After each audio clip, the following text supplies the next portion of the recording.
حضور حضرت موسیٰ علیہ السلام کو بہت سارے معجزات عطا فرمائے گئے، ان میں ایک معجزہ ید بیضہ کا بھی سنا ہوا ہے حضور، اس کے متعلق کیا ید بیضہ کا کیا معجزہ بھی ہے، پھر تو اس کے بارے میں حضور فرمائیں کہ کیا بہت سنا ہوا ہے لیکن اس کا پتہ نہیں کہ کس کے اس کا کیا کیا اس پہ ید بیضہ جو ہے اس کے متعلق کئی امکانات ہیں، لیکن یہ کہنا کہ محض ایک روحانی معنوں میں دلیل ہے یہ درست نہیں ہے میرے نزدیک۔ بعض ہمارے علماء کا بزرگوں کا موقف ہے، مگر یہ مراد نہیں کہ ضرور وہ اس کو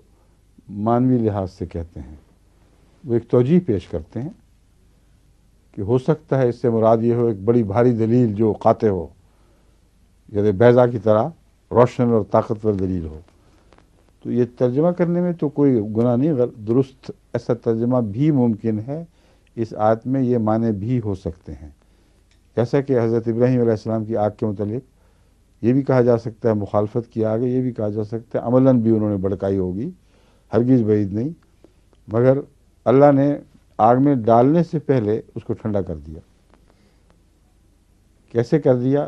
ہمیں علم نہیں، مگر دونوں حقیقتیں ہیں، ان کا انکار ممکن نہیں۔ بس ید بیضہ کے متعلق صرف ایک موقف لے لینا، دوسرے کو رد کر دینا میرے نزدیک درست نہیں ہے، سمجھ گئے؟ وہ موقف بھی لوگ پڑھیں گے ہمارے مسلک میں، اس کے خلاف کوئی دلیل نہیں، کیونکہ عام طور پر قرآن کریم ظاہر کی بجائے باطنی حالتوں پہ زیادہ زور دیتا ہے، اور اس میں کوئی شک نہیں کہ حضرت موسیٰ کو بڑے قوی دلائل دیے تھے، روشن نشان دیے تھے، اور ید بیضہ کی وہ تفصیلات ہوں گی۔ دو نشان بڑے نمایاں ہیں، ایک ہے سوٹا اور ایک ید، باقی 9-10 جو نشانیاں ہیں وہ کسی نہ کسی ذیل میں ضرور آتی ہیں، کہیں وہ عصا بن کے نکلی ہیں، کہیں وہ ید بن کے نکلی ہیں۔ اس لیے ید کے وہ معنی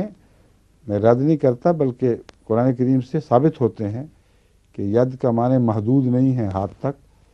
بلکہ روشن نشانات کے طور پر حضرت موسیٰ کی زندگی میں پھیلے پڑے ہیں، اور ایسے روشن تھے کہ جن کا فرعون بھی انکار نہیں کر سکتا تھا، جانتا تھا کہ اس میں کچھ حقیقت ہے، سمجھے؟ مگر یہ کہنا کہ ید چمک نہیں سکتا یہ غلط بات ہے، اور ان نشانات کے متعلق بار بار یہ فرمانا کہ ہاتھ کو اندر کرو پہلے اور پھر رکھو پھر نکالو اور پھر دوبارہ واپس لاؤ، پھر وہ اصلی حالت میں لوٹے گا، یہ بتا رہا ہے کہ کوئی ظاہری نشان بھی ایسا ضرور ہوا ہے جس کو اس طرح بار بار بدن کے اندر داخل کرنا اور نکالنا